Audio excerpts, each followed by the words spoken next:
Que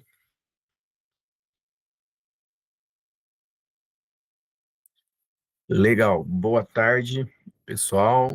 Estamos dando sequência ao curso de revisão do ENAD, os principais temas, conteúdos aí relacionados à prova ENAD. E aqui a gente vai com economia internacional.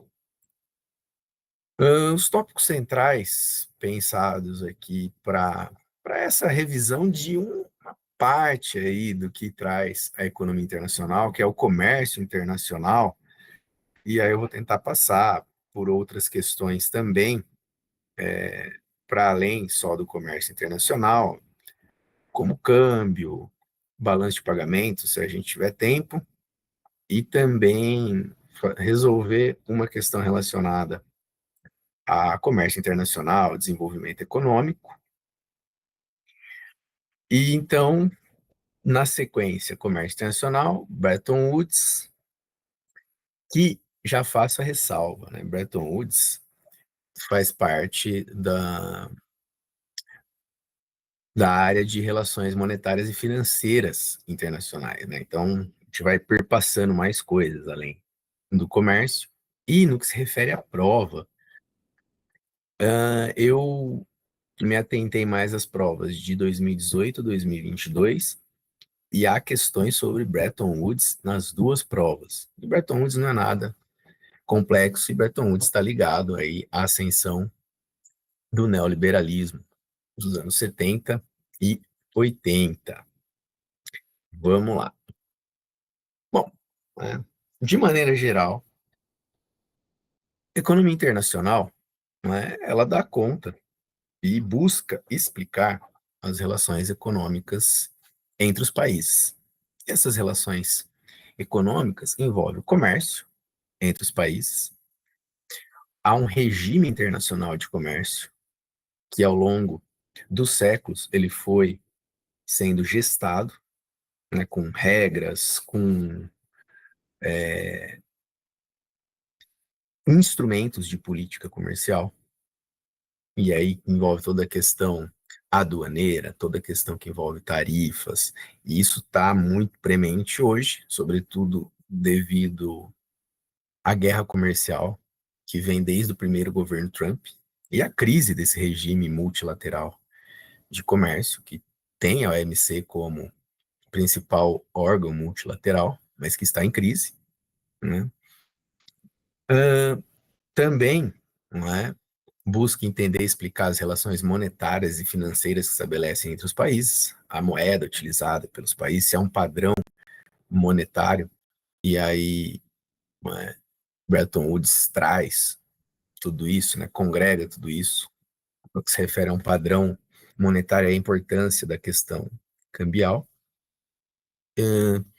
Também busca explicar o desenvolvimento econômico global, está relacionado com os outros dois, e também integração econômica regional, está dentro do escopo amplo da economia internacional. Né? Que integração econômica regional, vamos pensar na consecução de blocos econômicos regionais. A União Europeia é o que congrega aí e tem um nível de, de integração muito mais aprofundado, por exemplo, que o Mercosul, que o NAFTA, que mudou de nome, né? O MSCA e o MSCA, que é o novo NAFTA, né? Um acordo de livre comércio entre Estados Unidos, México e Canadá. Há acordos de integração regional envolvendo os países africanos, países asiáticos, e coalizões, né, econômicas também ligadas ao desenvolvimento, integração, como o BRICS, né, Brasil, Rússia, Índia, China, África do Sul, e agora o BRICS+, né, vários outros países aderiram ao BRICS. Bom, né, comércio internacional, regime global de comércio, como eu já havia falado, conjunto de princípios, normas, regras e processos de tomada de decisão implícitos ou explícitos. Expectativa dos atores converge em uma dada área das relações internacionais. Aqui um dos teóricos, o Krasner, de lá nos anos 80, traz, né, a preocupação dele dar conta de explicar o que vem a ser um regime global de comércio. E aí nos anos 80 você tem uma ascensão comercial, ascensão assim global de comércio muito grande, né? E aí as relações internacionais, o comércio, e esse regime internacional, opa, minuto aqui. Esse regime internacional de comércio traz esse conjunto de princípios, normas, procedimentos para regular, coordenar a ação de cooperação dos governos nacionais, né? A lógica pós Segunda Guerra Mundial era de que, por meio da redução de barreiras tarifárias e não tarifárias, o comércio internacional crescesse, né? E a partir desse crescimento, né, houvesse ganhos entre os países nessa visão liberal da economia internacional, né? Então a gente vai falar bastante disso, trazendo as teorias clássicas e neoclássicas. Bom, vamos lá, né? Teoria clássica e neoclássica do comércio internacional, né? Que as perguntas que vêm do comércio internacional são as perguntas essenciais que essas teorias tentam dar conta de responder, né? Certamente a gente tem que tomar o cuidado aí para não ser anacrônico, né? E não entender o tempo que as pesquisas foram colocadas, desenvolvidas, né? Falando de Adam Smith, David Ricardo, que escreve aí no pós-mercantilismo, né? No período que traz aí fim da era mercantilismo, ainda que a lógica do comércio seja mercantilista, né? Seja que os países vendam mais, ganhem, né? Essa lógica continua existindo, mas o mercantilismo não dava mais conta de explicar por que que os países devem se especializar em determinados produtos específicos e comercializar para que haja um ganho geral. Não é? Nessa própria explicação aqui, há crítica às limitações a essas teorias tradicionais, neoclássicas do comércio internacional. Mas o comércio nacional tem que explicar o porquê que as nações se especializam, por que os países mantêm relações comerciais entre si, né, porque os países aumentaram essas relações ao longo dos séculos, e por que o comércio internacional afeta a distribuição de renda, o nível de bem-estar das nações.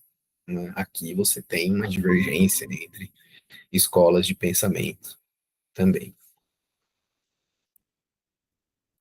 A teoria das vantagens absolutas, né? Aqui vai ser o start, o início e a base para as teorias do Ricardiano e depois modelo Heckscher, Olin, Samuelson, nova teoria do comércio internacional, a partir de Smith e Ricardo, é que vem a, as novas teorias, né, as outras teorias de comércio internacional. Então, vamos lá, teoria das vantagens absolutas de Adam Smith, que vai lançar, né, a Riqueza das Nações em 1776, isso que eu disse, né, olha, temos que contextualizar, entender o tempo dessas obras, mesmo que Adam Smith, ele foi lido também pelos críticos, né, como Marx e os teóricos da escola cepalina, da teoria da dependência, porque Smith é o primeiro a teorizar, né, a explicar por quê, né, qual a razão do comércio internacional, que os países devem se comercializar, que é possível que esses países tenham ganhos a partir do comércio, e não uma lógica do período mercantilista, que era aquela lógica de só vender, vender, vender, acumular metalismo, né, entre outras características do período mercantilista, e não se explicava porque as nações deveriam se especializar. E aqui Adam Smith diz, olha, os países devem se especializar naquilo que eles têm vantagens absolutas no comércio internacional. Então, a teoria do valor-trabalho está relacionada a isso. Por quê? Porque a base, né, do pensamento de Smith no que se refere ao comércio internacional está relacionada à produtividade, produto total, em relação ao número de horas trabalhadas. Então, a vantagem absoluta decorreria da produtividade do trabalho, que está relacionada com essa especialização. Quais produtos, quais bens os países deveriam se especializar. Então, ela diz que um país tem vantagem absoluta na produção de um determinado bem ou serviço se ele for capaz de produzi-lo e oferecê-lo a um preço de custo inferior aos dos concorrentes. Então, se há aí essa capacidade, o país tem vantagem absoluta. Então, cada país especializa nos produtos que ele tem mais vantagem absoluta. No caso de produtos agrícolas, a condição climática favorável é fundamental. Então, o Brasil tem vantagem absoluta na produção de uma infinidade de produtos agrícolas. A Argentina, outros. A Índia, outros. E por aí vai. Né? Então, a vantagem absoluta está relacionada a isso. Né? Então, a produtividade, produção por hora trabalhada, o exemplo que Adam Smith vai trazer para a gente é do vinho dos tecidos, comparando Portugal e Inglaterra. Né? Então, a produtividade por hora trabalhada. Portugal, 30 garrafas. Inglaterra, 20. Em tecido, Portugal, 12. A Inglaterra, 60. Isso significa que Portugal tem vantagem absoluta na produção de vinho e a Inglaterra tem vantagem absoluta na produção de tecido. Como isso se dá? Aí, vamos imaginar a produção em autarquia, né, sem comércio, sem que existisse comércio entre essas nações. Então, 2.000 horas de trabalho, né, fariam que Portugal produzisse, né, se esse país não trocassem os produtos entre si. Portugal, 30.000 garrafas, a Inglaterra, 20.000, total da produção dos dois países, 50.000. No que se refere a tecido, 12.000 Portugal e a Inglaterra, 60.000. Não há aí a especialização. Né? Os países vão produzir e eles não vão se especializar, não vão deslocar fatores de produção para produzir aquilo que eles têm mais vantagens absolutas. Então, temos esse número lá, 50.000 garrafas de vinho e 72.000. Se houver comércio e especialização, né, eu acho que o, mas se houver comércio e especialização, se fizer essa conta aqui, né, a Inglaterra, com 2.000 horas, ela vai produzir quanto? Havendo comércio. A Inglaterra vai produzir 120.000 metros de tecido. E Portugal, vou voltar rapidamente, né, vai produzir quantas garrafas de vinho? 60.000. No total, há um ganho de produção. E aí os países vão o quê? Vender o excedente, trocar, comercializar entre si, havendo ganhos recíprocos de comércio. Claro, né? É que aqui não está na teoria, mas já há aí uma limitação, e há outras questões que envolvem aqui o comércio internacional. E hoje fica muito mais fácil da gente visualizar isso. Mas, ao longo do tempo, e com o ganho e aumento da renda nos países, lembrando que Portugal, né, vai viver o ciclo do ouro, tinha colônia, e uma grande colônia, que era o Brasil. E, né, Portugal celebrando acordos comerciais, né, o Tratado de Methuen, basicamente o primeiro acordo comercial nesse sentido, né, de eliminação, redução tarifária para que houvesse ganhos de comércio entre os países, né, lembrando, né, para que houvesse ganhos de comércio entre os países, não que existissem, não tivessem existido outros acordos em períodos anteriores. Mas especificamente tratando de Portugal e Inglaterra, ao longo do tempo, né, a Inglaterra passa a vender não só tecido a Portugal, né, outros produtos industrializados. E Portugal deixa de se industrializar para comprar esses produtos da Inglaterra, da França, de outros países, e isso acabou afetando também Portugal, a indústria portuguesa, se comparada a outras economias, a outras nações europeias. Ao longo do tempo se consome mais tecido do que vinha, né, sobretudo com o aumento de renda da população. Quais foram os problemas não resolvidos por Adam Smith? E aí, a limitação que o seu pupilo, o seu contemporâneo, David Ricardo, vai superar, vai trazer a sua contribuição baseado na teoria das vantagens, né, levando em conta a teoria das vantagens absolutas. Porque os problemas não resolvidos foram a proporção em que seriam feitas as trocas entre os dois países, ou seja, quais seriam os termos de troca ou relações de troca entre as mercadorias. O que aconteceria se um país não produzisse nenhuma mercadoria a custos menores que seus parceiros comerciais? E aí?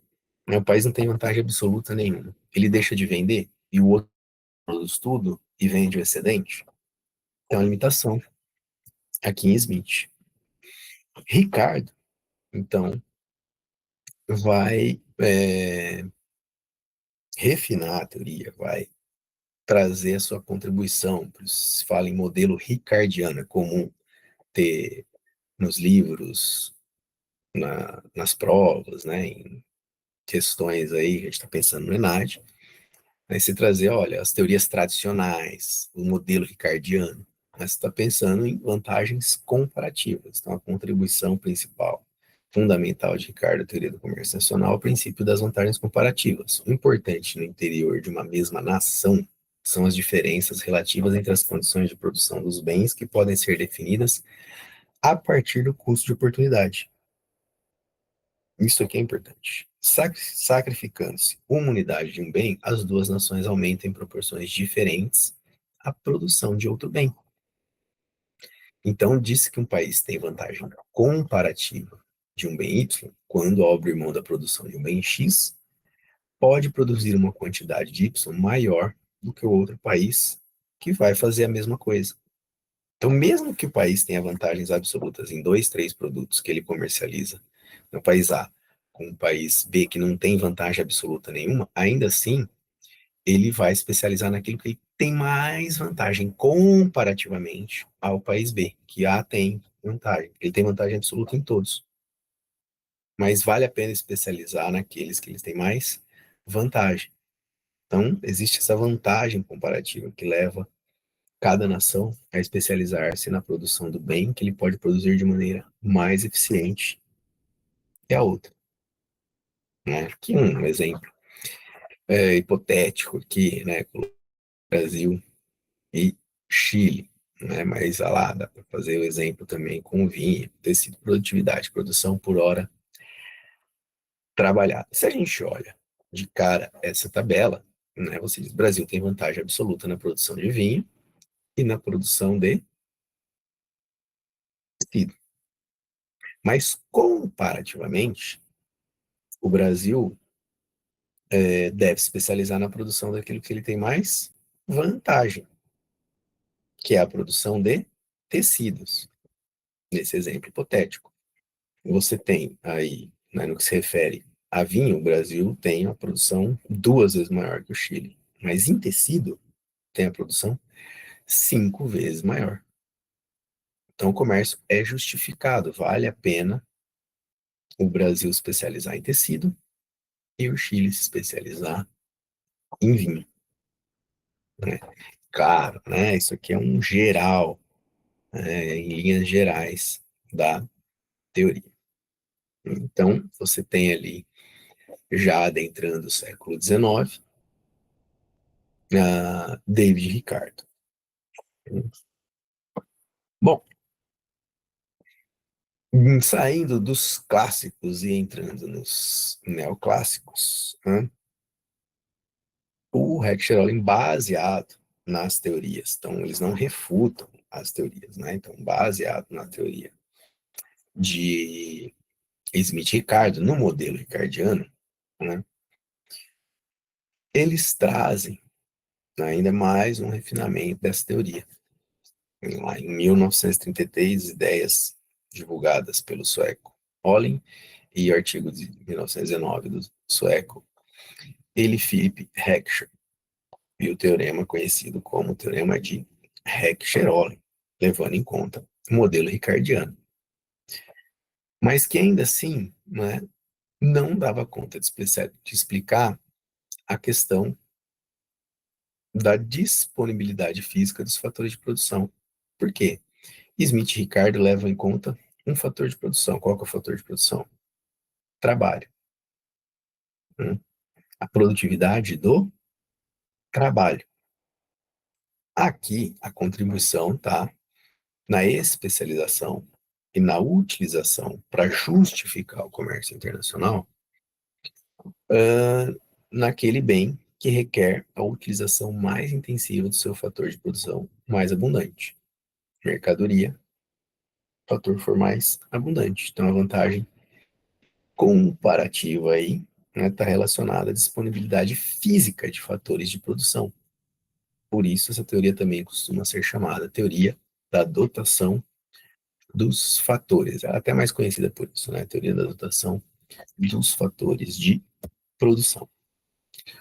Os países irão especializar e exportar bens intensivos no fator de produção mais abundante. Por quê? Comparativamente, tem vantagem. Por exemplo, né? No Brasil, fator mais abundante, terras, né? Comparativamente a outros. Né? Não que o Brasil não tenha também um país aí populoso, numeroso em mão de obra, mas relativamente a outros fatores, terra. Na Índia e na China, mão de obra. Né? E que vale aqui, né? Eu acho que é interessante frisar, né? Antes de falar aqui do Japão, é que o país não vai deixar de produzir os outros bens, não é isso. É que no comércio nacional ele vai se especializar naquele bem que ele tem, comparativamente, mais vantagem devido ao fator mais abundante. Então, lá no Brasil, terras, na Índia, na China, mão de obra, no Japão, tecnologia, né? Países intensivos em capital. Agora, né? Quais são os limites desse modelo ricardiano e de Heckscher-Ollin? Depois vem Heckscher-Ollin Samuelson. Heckscher-Ollin Samuelson vai trazer a teorema explicando a equalização do preço dos fatores de produção. Né? Os fatores de produção não vai ser nem o capital, nem o trabalho que vai se mover, mas o que se move internacionalmente são os fatores como via comércio, pelos produtos. Por quê? Porque aquele produto está contido, o fator mais abundante no país. Agora, há limites. Por quê? Né? As nações diferem entre si segundo esses critérios próprios. São as técnicas de produção que diferem na versão ricardiana. Na versão de Heckscher, olha, são as dotações relativas aos fatores. Agora, né, uma questão que traz essa limitação é que, né, os modelos tradicionais, tanto clássico quanto neoclássico, Heck-Cherolem, porque Krugman, a nova teoria do comércio nacional que vem a seguir,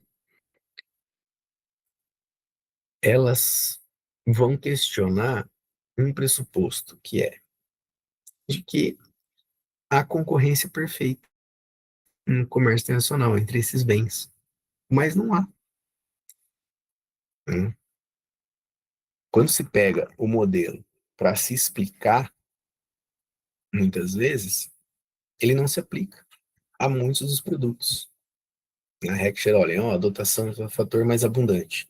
Como vai explicar que os Estados Unidos vende softwares, mas compra software? Os Estados Unidos deveria só vender software, deveria comprar software de outros países.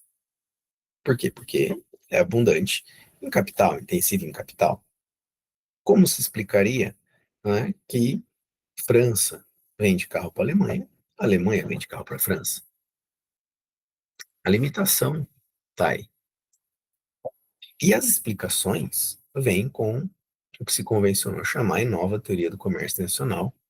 E Krugman foi o economista e que mais contribuiu, além de outros autores. Né? Então, das limitações, né, o que essas novas análises desenvolveram, ponto de comum é a proposta de uma explicação das trocas internacionais que não se baseiam somente nas vantagens comparativas. Vejam, não estão refutando a teoria. A nova teoria do comércio internacional não refuta a teoria das vantagens comparativas.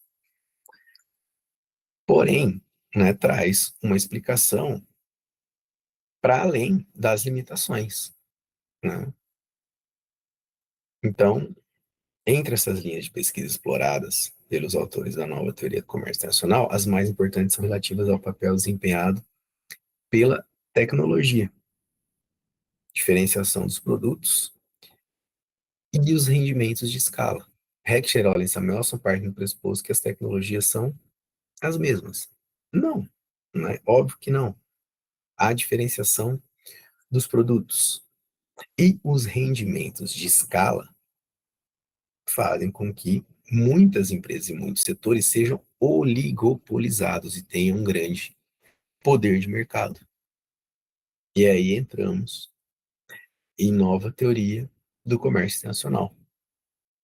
Coloquei aqui Krugman, principal formulador, vencedor do nome 2008, mas a formulação está lá nos anos 70, né? E Krugman contribui em outras áreas também, mas ficou bastante conhecido por isso. Tanto é que há um manual de economia internacional escrito por ele e por Obstfeld, que são muito relevantes, apesar das críticas que faremos a essa visão que não leva em conta essa grande desigualdade que existe, né? Não leva em conta a divisão internacional do trabalho, a nova divisão internacional do trabalho, no sentido de que, né, trazendo já a escola cepalina, a visão crítica, os autores marxistas, keynesianos, né, influenciados por Marx, por Keynes, que vão questionar essa ideia de que os ganhos são para todos.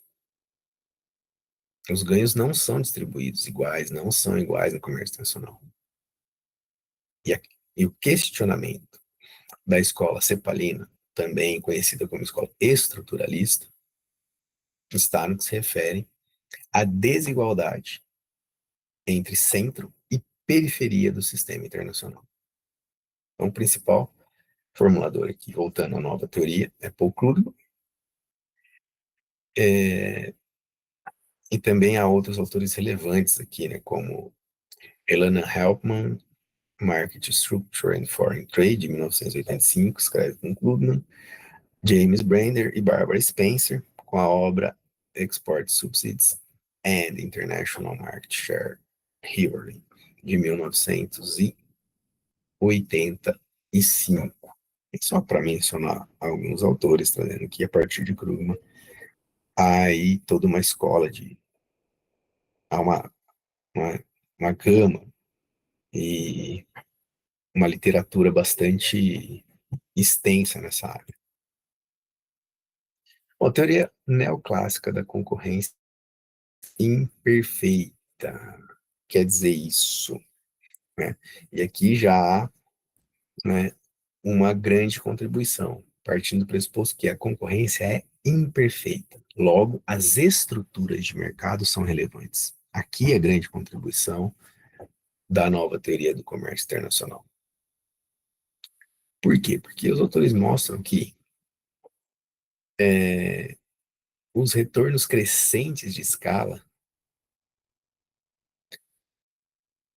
fazem com que, né, então, ali, o comércio internacional não ocorra apenas devido a diferenças entre os países, como tecnologia ou dotação de fatores, mas também devido às próprias características dos mercados e das empresas, especialmente as economias de escala e a preferência dos consumidores por variedade. Os consumidores não querem os mesmos produtos, querem marcas, querem diferenciação, querem luxo, querem status, né? Porque muitas vezes um carro que vale 2 milhões de dólares, como uma Ferrari, é também significa também status, luxo. Né? Então, quem são os agentes da concorrência? Empresas grandes, multi e transnacionais. E a forma de concorrência da economia de escala transformam aí as empresas em formadoras de preço. O modelo ricardiano parte do pressuposto que as empresas são tomadoras de preço, né? Que essas, é, o, partindo do pressuposto que os retornos de escala eram constantes. Não, os retornos de escala são crescentes. Isso mostra a nova teoria do comércio internacional.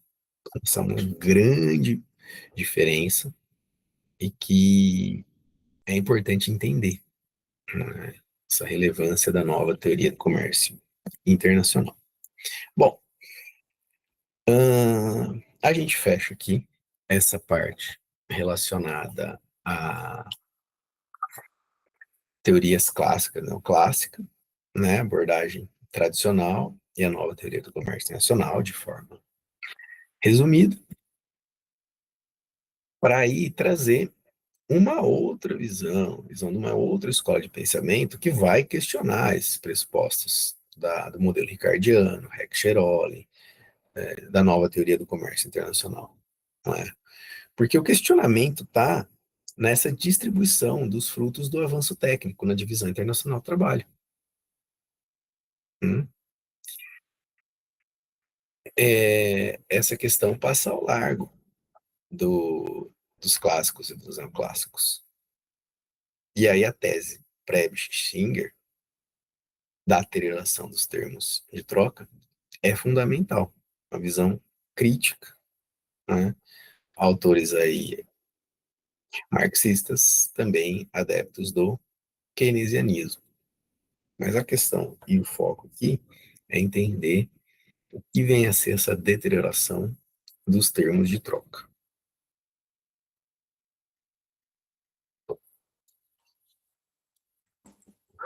Vamos lá. E qual a grande questão aqui, né? Ao longo do tempo, o comércio nacional não beneficia todos os países de forma igual. Os ganhos não são gerais. O que são os termos de troca? Que o país vende em troca de outro. O país vende, o país que se especializa na exportação de produtos primários, como eram os países latino-americanos aí, né, que estão a, objeto de estudo de Prebisch, né, ele vai se centrar nos países latino-americanos, mas não só. Então, pensa nos países periféricos, uma divisão internacional do trabalho entre centro e periferia. Você tem países periféricos, primários exportadores, e que compram produtos manufaturados e produtos com maior valor agregado de países centrais. Então, A ideia é que, ao longo do tempo, os países primários exportadores saem perdendo no que se refere ao comércio internacional. Os ganhos e a distribuição desses frutos do avanço técnico vão se concentrando cada vez mais no centro e não na periferia do sistema. Então, a evolução da ideia, né, que começa com Singer, com dados empíricos, vai ser elaborada por Prebisch, sistematização teórica de Prebisch e ampliação do escopo programático para a América Latina. Vamos lá, né, trazer aqui, em linhas gerais também, o que essa teoria, né, nos ensina. Fatores de produção no centro. Então, no centro, progresso técnico e a difusão é alta e é homogênea por todos os setores. Há uma equalização da remuneração dos fatores de produção. O setor agrícola é uma exceção, apresenta atrasos em produtividade e recebe subsídios, sobretudo para concorrer com a periferia, ou países como Brasil, Argentina, México, entre outros. Por quê? Porque tem vantagens, esse país tem vantagens, muitas vezes, em relação ao centro do sistema. Claro, daí, né, nos Estados Unidos a gente tem que olhar aí com mais carinho e atenção, mas sem subsídios, ou esse setor agrícola não conseguiria competir com países como Índia, Brasil, China, entre outros. E qual a lógica aí, como funciona essa questão dos fatores de produção na periferia, para se entender a deterioração dos termos de troca? O progresso técnico na periferia é baixo heterogêneo. Por que heterogêneo? Porque a lógica é dual, a condição aqui é dual. Você tem uma elite econômica que convive com uma condição de atraso. Ele é furtado, né? Total furtado, distribuição de furtado, trazendo essa heterogeneidade, a condição do subdesenvolvimento.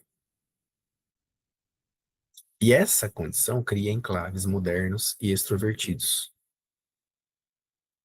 Por quê? Por os setores modernos serem capital intensivos, poupam mão de obra, então são setores extrovertidos, exportadores. Só que esses setores exportadores agravam o desemprego na periferia, diferente do que acontece no centro. Quando há avanço, progresso técnico no centro do sistema, isso é difundido. Na periferia, isso não acontece. Quais são as implicações? Mobilidade dos fatores, a mobilidade do capital, sem a mobilidade do trabalho, impede o nivelamento dos preços dos fatores em escala internacional. O avanço técnico é renda, a difusão heterogênea da tecnologia, concentrada em setores extrovertidos, reprime os salários na periferia. Isso não acontece no centro do sistema. Lógico, desculpa. Logo, os termos de troca são decrescentes para a periferia. Ao longo do tempo, o preço dos produtos industrializados, manufaturados, cresce muito mais do que dos produtos primários. E a comprovação empírica está aí nesse largo período de tempo, 1870 a 1930, em que Singer e Prebisch, né, mostram que os preços dos bens primários diminuíram em relação à manufatura, não acompanharam os preços das manufaturas. E quem produzia as manufaturas no mundo? Os países centrais. Logo, a deterioração dos termos de troca. No fim desse meio século, a quantidade de artigos finais da indústria que era possível comprar com determinada quantidade de produtos primários diminuiu por um terço. Trazer um exemplo aqui, né? Vamos pensar que lá em 1870, um navio de café comprava duas máquinas, né, têxteis para se fabricar tecidos, né, que a Inglaterra vendia. Então o país conseguia trocar. Ou compraria camisas, vai, melhor, né? Compraria roupas, né? Então, um navio de roupas equivalia a um navio de café, melhor, né? De tecido. Em 1930, o país que vende o café precisava agora de 3 navios de café para comprar a mesma quantidade em roupas, produto industrializado, manufaturado, né? Que ao longo do tempo, os produtos manufaturados têm uma elevação de preço muito maior do que os produtos primários. Os produtos primários não acompanham o aumento da renda em nível mundial. E essa renda aumenta e os ganhos, os frutos do progresso técnico são concentrados no centro do sistema. Bom, né, a teoria da escola cepalina é uma teoria teoria estruturalista, claro, também passível de críticas nas suas limitações. Mas qual é a ideia central? É que os países primários deveriam se industrializar, diminuir essa relação de dependência com o centro do sistema. Por quê? Porque eles perdiam. Há aí um planejamento estatal para isso, então, forte papel do Estado, no que se refere à indução e desenvolvimento. O Estado deveria planejar, garantir que essa industrialização ocorresse. Não é um processo simples nem fácil. E aí você tem vasta bibliografia ali que vai analisar a industrialização brasileira e latino-americana a partir da década de 1930.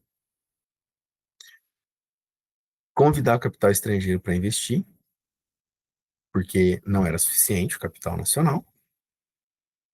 Aumentar as exportações para viabilizar a compra de bens de capital, já que a produção de bens de capital está concentrada em países que têm esse fator aí de forma mais abundante, são os países centrais, que, né, uma clara diferenciação, né, da abordagem tradicional com a abordagem da economia política marxista. Redistribuição de renda entre capital e trabalho, e também negociação de um tratamento especial e diferenciado para a periferia. Isso refletiu, e as discussões na OMC mais recentes, né, tem aí essa contribuição lá da escola cepalina, da visão crítica à abordagem tradicional do comércio internacional. Seguindo, capitalismo monopolista. Aqui, né, grande contribuição de Lenin na... Me fugiu o nome da obra de Lenin, né? Capitalismo monopolista, fase superior. Fugiu aqui. Imperialismo, fase superior. Imperialismo, fase superior do, do capitalismo, né? Obrigado. E o capitalismo monopolista, né? Aqui, ó, aqui, né? Vou fazer um parênteses aqui, trazer uma explicação antes de entrar nas características principais do capitalismo monopolista, que Lenin vai explicar, por isso a obra é um clássico, né? E Lenin está olhando ali, sobretudo, o último quarto do século XIX, adentrando o século XX. E a obra de Lenin e outros autores marxistas foram fundamentais para influenciar Paul Baran e Paul Suisse no que se refere à explicação, né, de como esse capitalismo monopolista e a sua influência no comércio internacional. E também de como a manutenção do, de uma divisão internacional do trabalho entre centro e periferia, né, em que a concentração de capital continua no centro do sistema. Generalização do sistema monopolista. Vamos contextualizar aí um pouco. Nessa fase monopolista vem após a fase concorrencial. Essa nova fase do capitalismo, que depende, então, do imperialismo, né, do que ele vai chamar de imperialismo, se dará aí, né, nesse período. Né, a nova forma de imperialismo que já, né, tem aí o imperialismo do livre comércio inglês no período concorrencial. E no monopolista, então, o imperialismo vai acontecer a partir da concentração da produção dos monopólios e oligopólios. Grupos econômicos fundindo capital bancário e industrial para controlar os principais setores de produção de bens e serviços, né? Não esquecendo dos serviços também, e em nível mundial. Dando aí as principais características do capitalismo monopolista. Concentração da produção e os monopólios, da livre concorrência, a mudança, né, o capitalismo, o período do capitalismo concorrencial, eram empresas médias e pequenas concorrendo, disputando preço, disputando aí o comércio internacional. Isso muda ao longo dessas décadas, adentrando ao século XX e um período que vai até a crise aí, né, que eu acho que coincide com a crise de Bretton Woods, mais a crise do petróleo, desse capitalismo monopolista, uh, dando lugar a uma nova forma aí que tem o capitalismo monopolista como suas raízes, mas agora num avanço neoliberal, né, pós década de 70. Mas a gente chega lá. Vamos por partes aqui. Então, concentração da produção e os monopólios, uma característica, fusão do capital bancário e industrial, nascimento de oligarquias financeiras. Então, o JP Morgan vai comprar, vai se tornar sócio de várias empresas em diversos setores. É fácil de visualizar isso hoje no Brasil. Você tem bancos sócios por meio de compra de ações, participação acionária em diversas empresas, não só bancos, fundos, né? É uma fusão, que no período concorrencial do capitalismo, você tem bancos como intermediadores. Os bancos vão acumulando tanto, vão ganhando tanto, que concentram muito capital e começam a investir também nesses grandes grupos, porque essas empresas vão concentrando cada vez mais poder de mercado.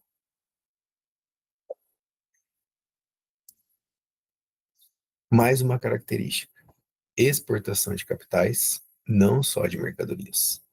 Colônias e países mais próprios, lucros extraordinários, fazendo aumentar essa relação de dependência entre centro e periferia.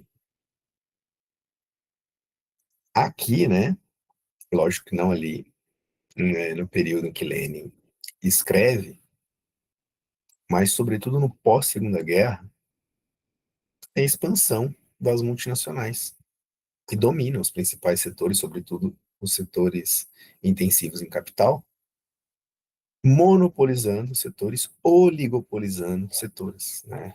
Essa imagem traz aí seria ali o banqueiro que se torna sócio de uma grande empresa num setor oligopolizado, monopolizado,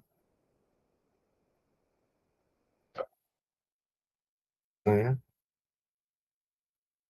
E aqui é a imagem do trabalhador, já que a renda do trabalhador em âmbito mundial, mas sobretudo na periferia do sistema, não acompanha os ganhos e lucros extraordinários desses grandes grupos em âmbito internacional. Partilha do mercado, alianças entre empresas, empresas deixam de concorrer para quê? Se aliarem por meio de cartelização, formações de cartéis, combinação de preços, e aí de formas até mais sofisticadas, né, elimina a concorrência extra preço. Para quê? Né, para que não haja uma desestabilização, por exemplo, no setor automobilístico, né, as multinacionais que dominam o setor automobilístico, dominavam e ainda dominam o setor automobilístico no mundo, começam agora a ser incomodadas pelas chinesas. Não começam não, né, já vem de alguns anos, né, parecendo que começou há pouco tempo. Mas você tem a China agora promovendo algo que capital nessa fase monopolista, já adentrando aqui o século XXI, contra a dificuldade em lidar. E a partilha em esferas de influência, colonialismo, racismo, militarismo. Então, é um período em que os países precisam garantir mais mercado consumidor e garantir a matéria-prima para a produção dos seus produtos. Logo, conquistar novos territórios, partilha da África de 1885, está no bojo de todo esse processo. Militarismo é no sentido de expansão militar para garantir também a absorção do excedente de produção, né? Uma forma de mitigar esse excedente de produção é promover gastos militares ao redor do mundo. Então não é só uma questão geopolítica. Entender que os Estados Unidos têm 700 bases, mais de 700 bases militares no mundo, outros países europeus, entre outros. Não, né? É uma forma também de dar vazão ao excedente que esses grandes grupos econômicos produzem, agora aliados aos bancos, formando oligarquias financeiras. Bom, tem muito mais coisa além disso, mas dentro da nossa limitação de tempo aqui, vamos resumir um pouco mais essas questões relacionadas ao capitalismo monopolista, como eu já tinha mencionado, Baran e Paul Suíça, economistas lá, Baran, russo, radicado nos Estados Unidos, Suíze norte-americano, e que vão, né, contribuir e explicar de maneira bastante relevante, contribuindo aí com essas questões, né, com a visão crítica às teorias tradicionais do comércio internacional. Problemas de absorção do excedente, obviamente, são marxistas. Problemas de absorção do excedente. Por quê? Porque é um sistema que leva a uma produção com ganho de escala e aumento de poder de mercado que gera um excedente de produção. Mesmo com a conquista de novos territórios, novos mercados consumidores, aí já estou perpassando no que eles estão escrevendo na década de 60, já processo de descolonização de países africanos, países asiáticos. E mesmo com aumento da população a nível mundial, o excedente que é produzido por esses grandes grupos oligopolizados não consegue ser absorvido. Né? Há um limite, há uma falta relativa da capacidade de consumo. Por quê? Porque não tem gente? Não, porque a renda das pessoas, dos trabalhadores, não acompanha o ganho de tecnologia, de produtividade do capitalismo monopolista. O padrão de investimento é autolimitador. O capital produtivo se torna menos atraente. Para que vai se produzir mais se os setores já geram excedentes? Logo, há uma dupla capacidade ociosa, isso aqui é importante, né? Não tão simples assim se entender, porque parece um contrassenso. Há uma dupla ociosidade, né? Já que os setores são monopolizados ou oligopolizados. Enquanto o sistema produz acima da sua capacidade de consumo, produz também abaixo da sua capacidade de produção. Então, ó, o sistema produz acima da sua capacidade de consumo. Logo, né, o sistema não opera com a sua capacidade total de produção. Porque se operar, vai gerar mais excedente ainda. Isso agrava um problema de absorção pela ociosidade de capital e trabalho. Logo, o capitalismo monopolista, no longo prazo, leva à estagnação e à crise. O sistema é contraditório, cria excedente cada vez maior, embora não proporcione nem consumo, nem investimentos adequados para a absorção desse excedente. Então, antes de entrar aqui em Bretton Woods, que aqui a gente já dá uma guinada, a gente faz uma mudança e não é brusca, porque estão todos relacionados, mas aí em Bretton Woods a gente vai falar mais do sistema monetário e financeiro, né, as relações monetárias e financeiras. Mas para fechar essa parte aqui relacionada ao capitalismo monopolista, né, o capitalismo monopolista explica a expansão das multinacionais, explica como o capital se movimenta pelo mundo por meio de multinacionais. Né? E aí fica a indicação de um livro chamado A Mundialização do Capital, do François Chesnais.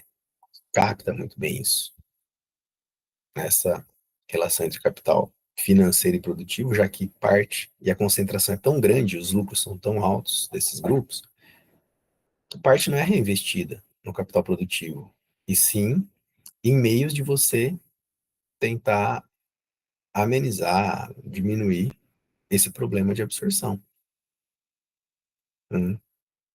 É ali, né, nas finanças, no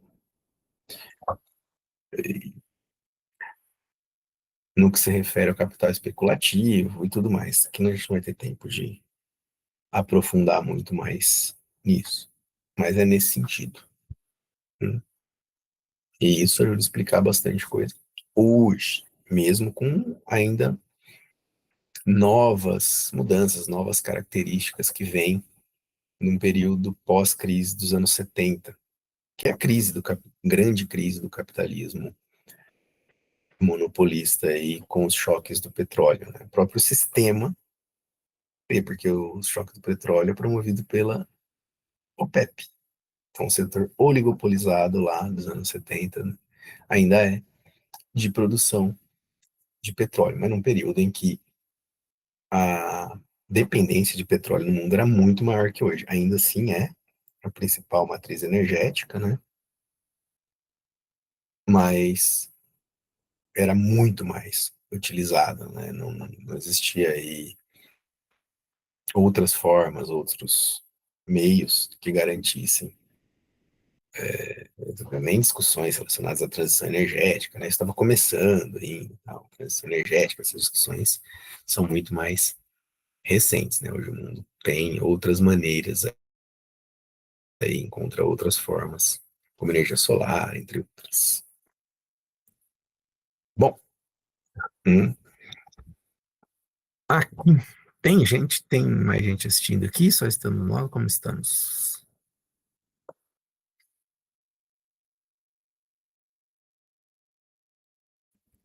Ficou, aguentou até às 6? Tudo bem. Tranquilo. Bom, então você está assistindo às aulas, então para você está sendo uma recapitulação. Ah, agora aqui, né? Vamos lá com Bretton Woods e a ascensão do neoliberalismo. Ah, depois eu preciso corrigir aqui, saiu um neoliberalismo, mas é neoliberalismo. E o que tem a ver isso, né? O que tem a ver Bretton Woods com a ascensão do neoliberalismo? Lembrando que aqui a gente agora fala muito mais da questão monetária internacional, né? Porque Bretton Woods acontece lá já ao período final da Segunda Guerra, julho de 1944, representantes de 44 países do mundo participam dessa primeira conferência que busca, né, a promoção de um arranjo monetário e financeiro mundial. E aí, pré-Bretton Woods, e por que isso? Né? Porque o pré-Bretton Woods marca o fim do padrão ouro, que é o padrão monetário que vinha desse período que Lenin estava lá estudando, explicando e elucidando, mas que é um período e o primeiro padrão monetário que se estabelece no mundo, claro, tendo a Libra como a principal moeda, que é o padrão ouro. O período da Grande Depressão e o período entre guerras, né, Grande Depressão, pós-crise de 29, o crash da Bolsa de Valores de Nova York, está relacionada às próprias características do capitalismo monopolista, porque é uma crise de superprodução, né?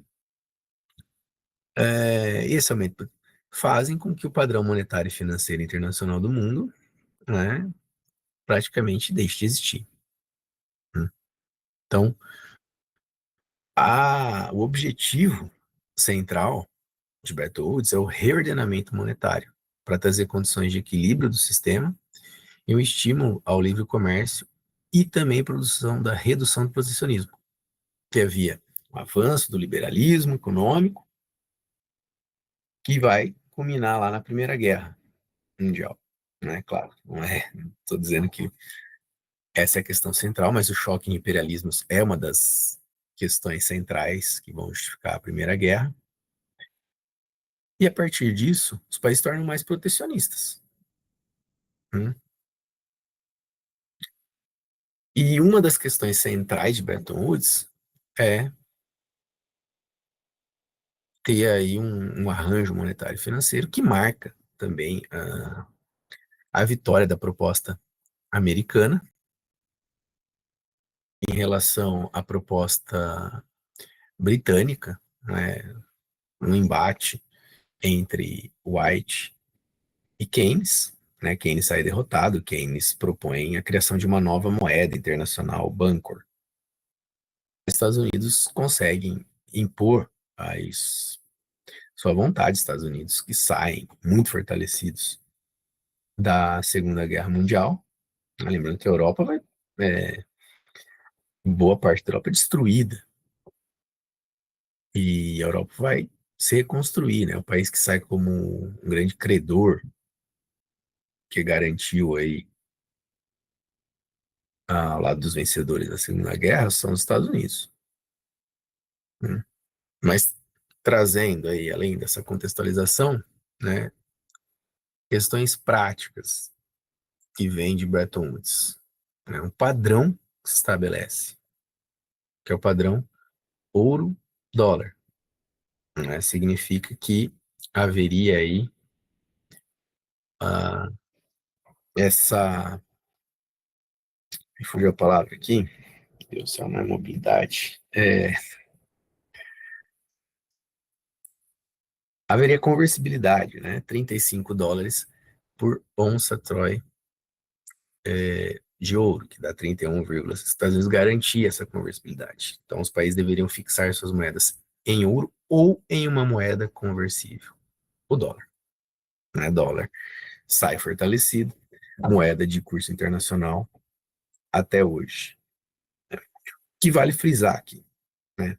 O câmbio ajustável é aceito. Eu estou fazendo isso porque é uma questão de 2018 do ENAD, né, que traz aí numa das afirmações que era o câmbio fixo. Não, né, esse era o erro ali numa das afirmações da questão. Né? Foi um câmbio ajustável por pressão da Europa, né, com uma margem de 1%, uma margem baixa, e a mobilidade de capitais, né, aí vai ser mais restrita,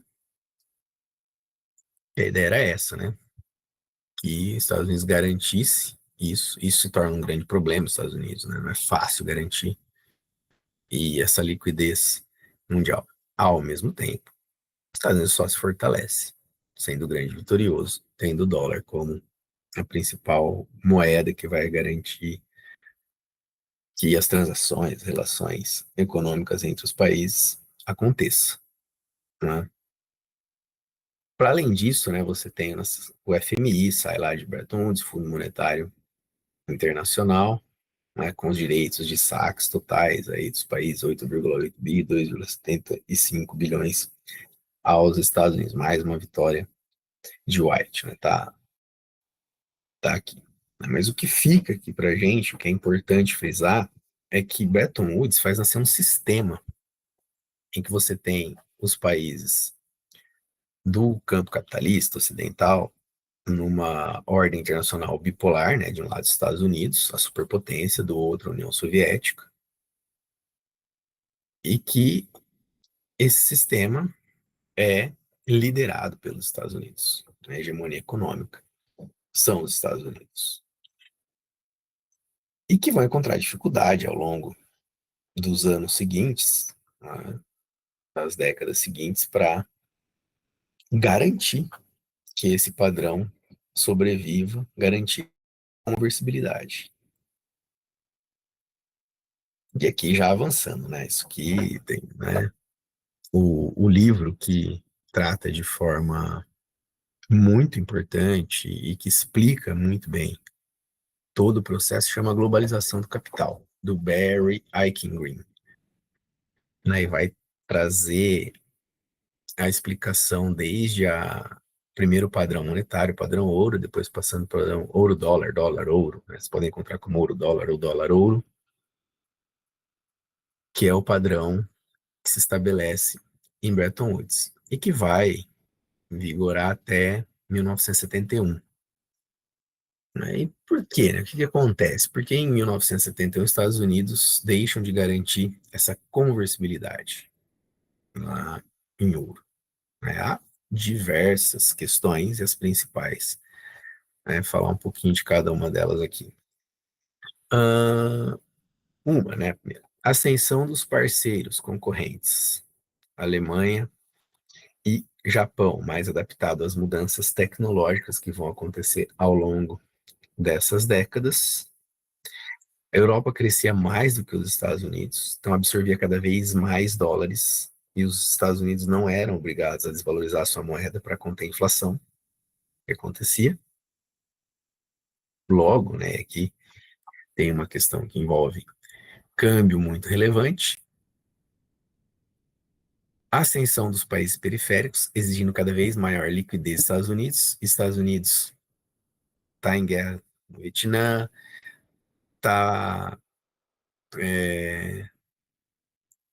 financiando a reconstrução da Europa,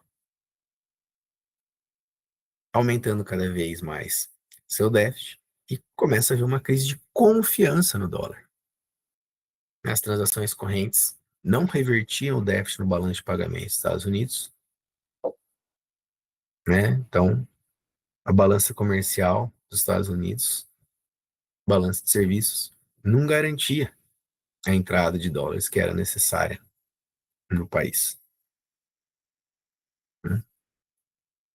Ficava cada vez mais difícil os Estados Unidos manter o sistema de Bretton Woods. Teve uma contradição do papel do dólar, é o dilema de Triffin, o francês que já está está relacionado a essa crise de confiança lá dos Estados Unidos, já nos anos 60, 1960. Então, para manter a liquidez global, os Estados Unidos precisavam se endividar, mas isso enfraquecia a própria confiança, a confiança no próprio dólar. Esse é o dilema, né?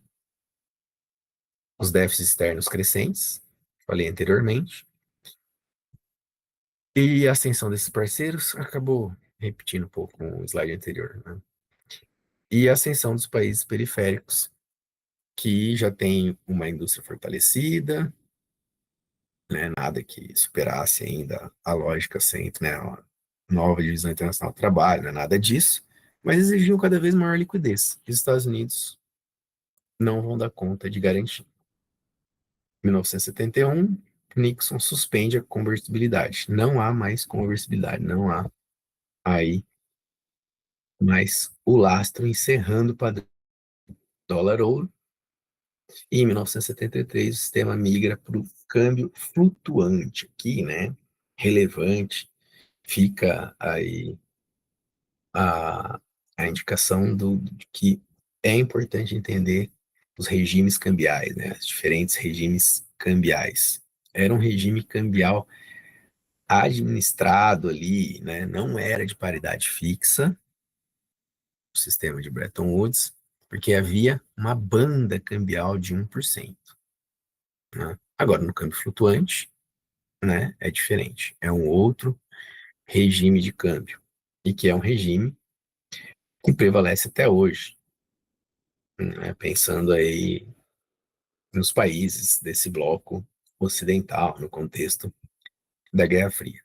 Claro que há muitas mudanças, há muitas questões diferentes hoje, mas aqui a gente já está aí trabalhando nos anos 70 e avançando. Nos anos 70 você tem os choques do petróleo.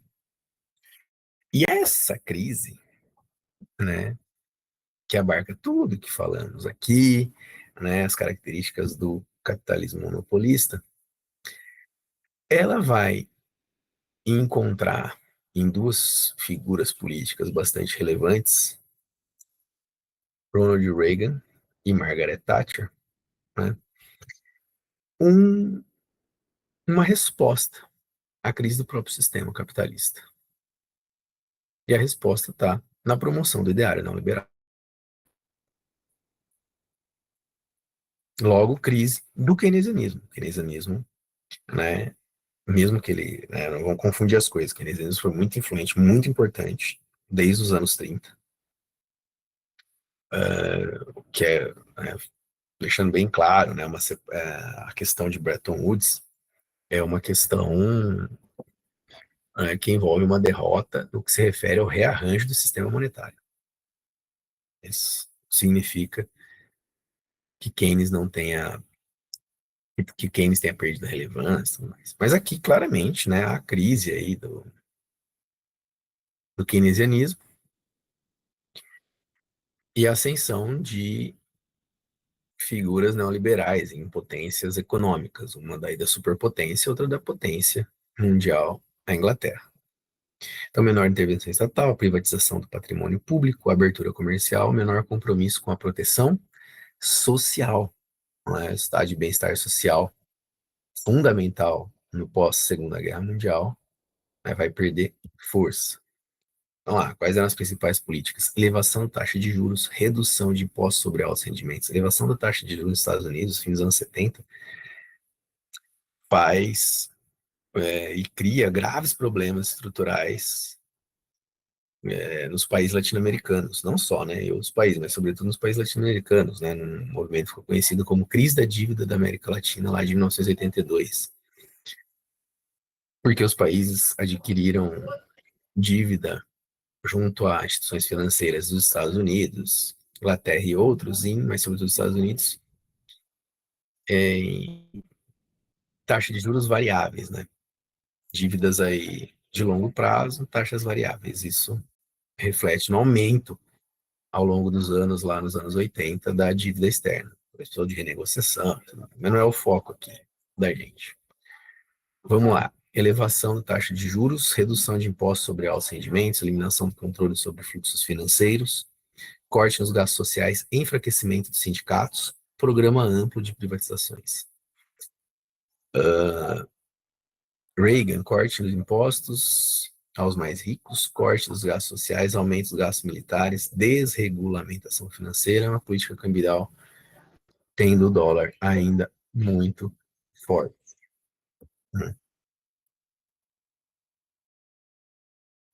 O neoliberalismo ligado ao que ficou conhecido na literatura como globalização, marcando o período de fim da Guerra Fria, a queda do Muro de Berlim, uma nova ordem internacional queria estabelecer, que faz que traz aí, né, uma nova fase marcada pela mundialização do capital, inteirando questão financeira monetária, questão produtiva real e comercial tecnológica. Na visão neoliberal, aumento da interdependência econômica e do comércio mundial geraria ganhos globais. Isso foi prometido. Na visão positiva, os ganhos no centro representariam ganhos na periferia do sistema, consequentemente, desenvolvimento econômico e social. Não se observou isso. Aí é um embate muito grande, né? Você pega o Brasil, né? Você tem ganhos em alguns períodos, né? Por exemplo, na década de 2000, né? Ganho, certa redução da desigualdade, mas ainda assim não muda a lógica, não muda a nova divisão internacional do trabalho entre centro, semi-periferia e periferia, pelo menos para muitos dos países. Faço uma ressalva. China e Coreia do Sul, né, são países aí que eram considerados semi-periferia e onde a gente encaixa esses países, né? Eles são semi-periferia. Lá, Wallenstein, nos anos 70, 80, classifica como semi-periferia. O Brasil também. E hoje a China está batendo de frente com os Estados Unidos. Há uma disputa hegemônica entre China e Estados Unidos, né? Ela vem acontecendo. E os Estados Unidos, certamente, não querem perder sua hegemonia econômica. Isso ajuda a explicar guerra comercial, aumento do protecionismo, tarifaço do Trump. Aqui poderia trazer, então fiquem atentos também às questões relacionadas a tarifas, né? Que principalmente essas tarifas são tarifas ad valorem, uma tarifa de um percentual sobre um produto que é comprado lá pelos Estados Unidos. São tarifas de importação. Fica aí essa dica. E aqui, né, já estamos um pouco avançados no horário. Eu acho que vale trazer uma questão aqui, né, que peguei do Enage de 2022, é a questão 25. Acho que vale a pena a gente trabalhar um pouco nessa questão, porque traz muitos dos conceitos e do que trabalhamos até aqui nessa revisão, né, focada muito mais em comércio nacional, mas que também trouxe um pouco aí da explicação relacionada às relações monetárias e financeiras internacionais, né? Vamos lá, questão 25. Logo após a Segunda Guerra Mundial, as Nações Unidas criaram a Comissão Econômica para a América Latina e o Caribe, a fim de promover o desenvolvimento da região.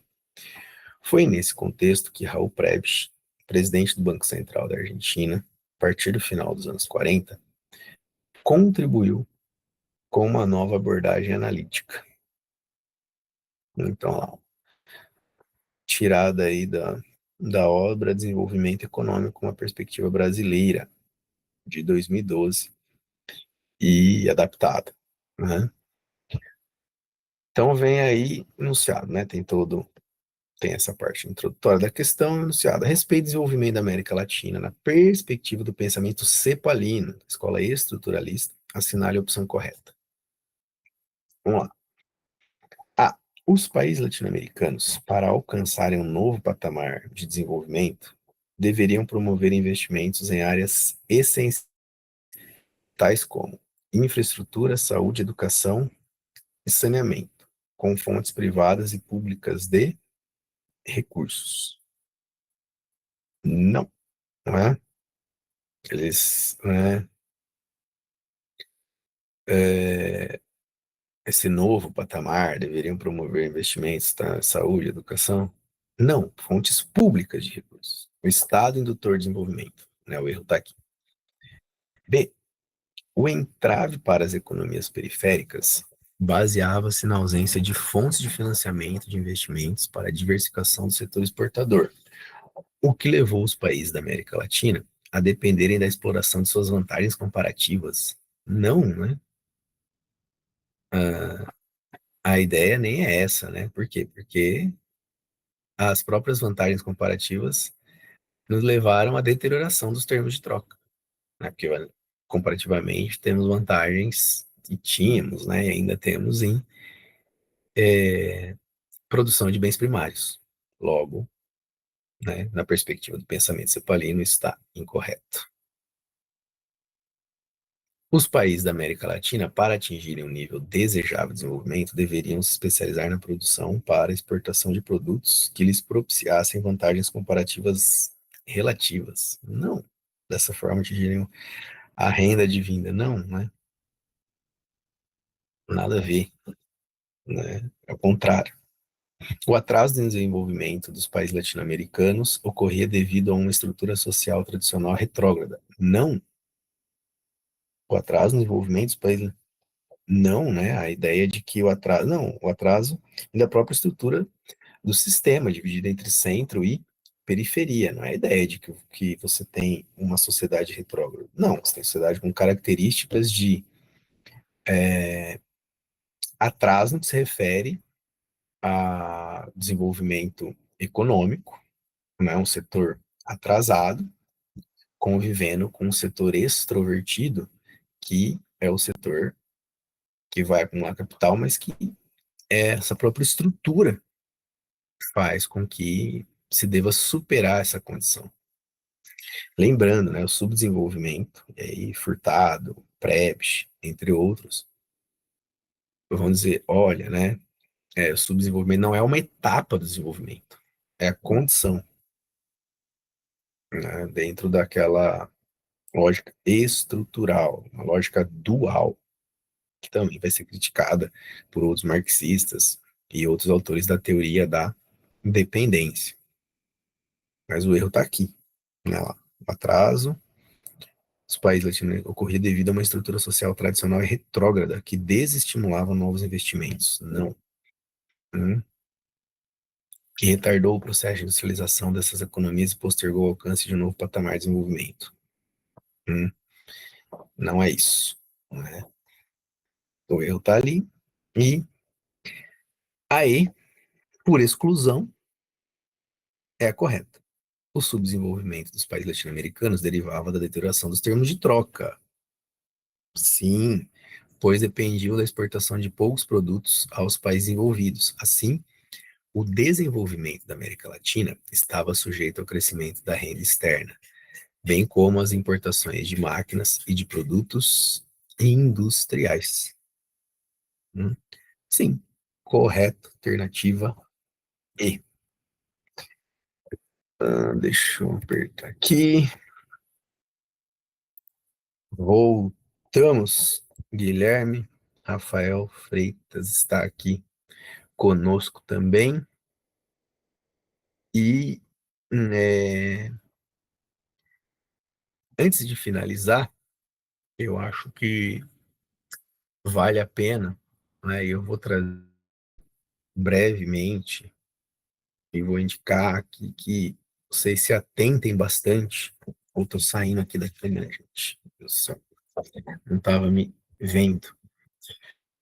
Deixa eu tirar aqui, deixa eu parar a apresentação, parar o compartilhamento.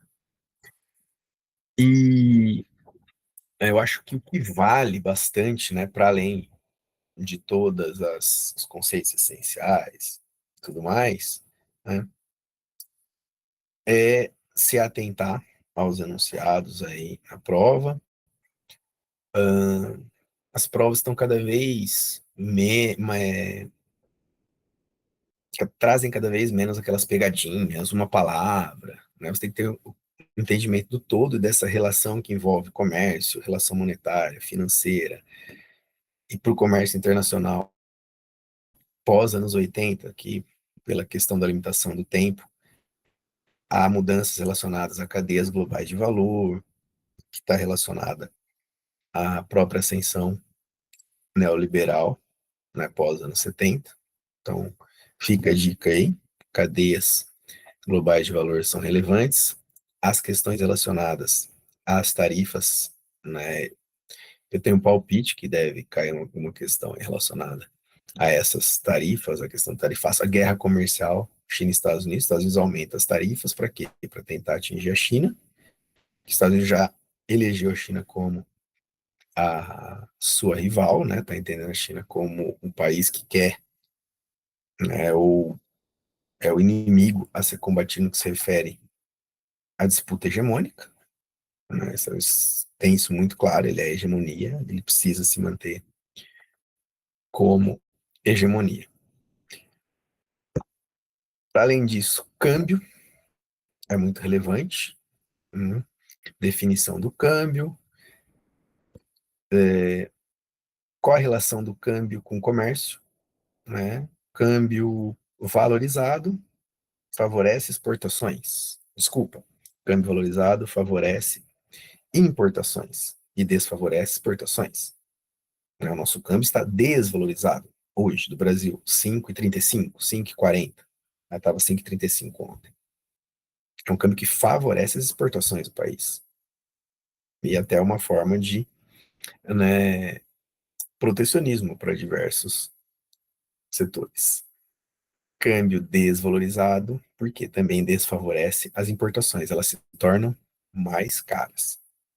Ainda que seja difícil concorrer com a China, que devido aos ganhos de escala, devido às vantagens que tem, né, se tornou a fábrica do mundo e vende de tudo e agora compete em setores intensivos em capital da alta tecnologia, a inteligência artificial, 5G e por aí vai. Então, câmbio é relevante, sabe?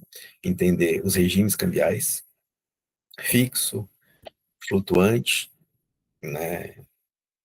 E dentro desse flutuante, a flutuação suja, né? Que é pode ser por meio aí de uma administração do Banco Central que coloca ou tira dólares da economia, se for possível, né? O país ele pode ir administrando o câmbio para que ele não fuja ao controle. E também balanço de pagamentos. Né? Acho que para fechar aqui e trazer o balanço de pagamentos, que é esse registro contábil das transações dos residentes com os não residentes entre os países. O balanço de pagamento traz aí, né, para os países, é muito relevante para eles terem noção do tanto que, né, eles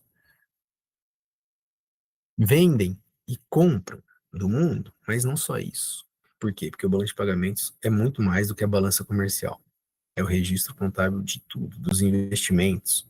É investimento externo direto, investimento em capital produtivo, e entra e sai dos países. Se o país tem déficit nas contas correntes, que pega balança comercial, balança de serviços, transferências unilaterais, esse país vai precisar compensar de alguma forma, por meio da conta capital. E aí, necessidade de financiamento externo. Um país com altos déficits. Historicamente, nós necessitamos de financiamento externo, ainda que né, a, a dívida externa do país, ou, por exemplo, com o Fundo Monetário Internacional, não tenha mais, e o Brasil tem relativamente uma situação mais tranquila porque o Brasil tem um volume de reservas internacionais razoável, adquirido na década de 2000, né, com o boom de commodities. E aí há outras coisas que envolvem isso, né? Tem a ver com um olhar crítico também, porque o Brasil continua muito dependente da exportação de produtos primários, ainda que tenha diversificado a pauta de exportações nos anos 90, 2000, há um processo de aumento de dependência da exportação de produtos primários ou com baixo valor agregado, que reflete uma baixa inserção, integração às cadeias globais de valor do país. Gente, aqui foi só um apanhado esse final aqui relacionado a isso. Tentei abarcar aí o essencial do etudo em comércio internacional. Espero que ajude. Desejo boa prova a todos que forem realizar o ENAD. Não é nem um bicho de sete cabeças. O pessoal que fez o último ENAD aí teve um bom resultado, né? É possível melhorar, e é o nome da instituição, né? O FABC, que estará aí, né, para além dos muros aqui do campus. Beleza? Então, valeu, muito obrigado. Seguimos.